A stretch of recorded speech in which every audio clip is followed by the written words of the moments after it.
Welcome students. Today in class 10 we are going to learn chapter 7 control and coordination, and today's topic is reflex action. Before we will learn, we have to understand what is reflex action. Let me give you an example first. There are some actions which have to be taken very quickly in our body. Suppose suddenly you have touched a hot object. So you will remove your hand from that thing without thinking much of it. So this is a very sudden action. Again, on another example, if a light suddenly falls in your eye, you will just close your eye very quickly. So in that case also you will not use your brain. So why? Because these actions have to be taken very quickly without thinking much about of that matter. So these things are called the reflex actions. So in our daily life, different types of reaction or different kinds of reflex actions happens in our body.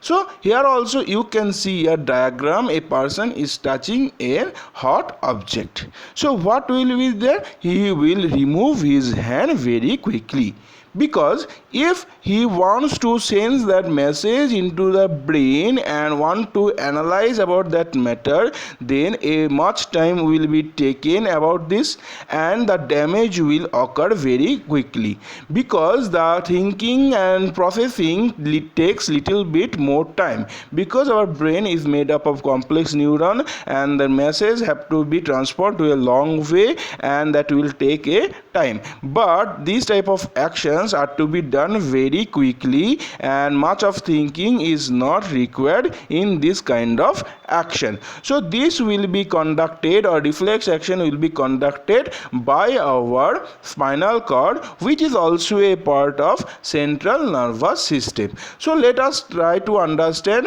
what the process takes place in this reflex action.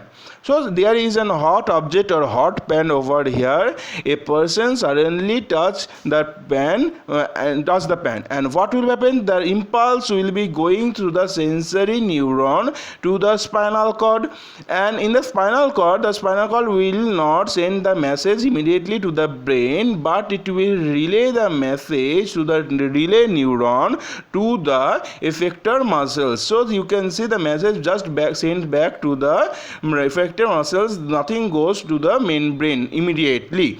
So that impulse will go to the effective muscles. Effector muscles will make a jerk in the hand, and you will just remove your hand from the frying pan or a hot pan. So it is very quick action, and within a fraction of second you will just move your hand. So it will make you safe from that hot object, because otherwise you will get a burn on your hand if you try to think about this matter with your brain. So of course some of the messages will be gone to your brain, but that will be analyzed afterwards. But that this reflex action has helped this person to get lesser damage, because the action was taken immediately. But it will have some pain, but that will be analyzed afterwards by the brain. So I wish you have understood. So this process of this sensation, which will go to the spinal cord, and from spinal cord to relay neuron it will be going to the effector muscles. This action is called as reflex arc.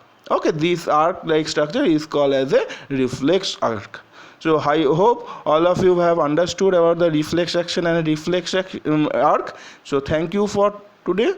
Bye.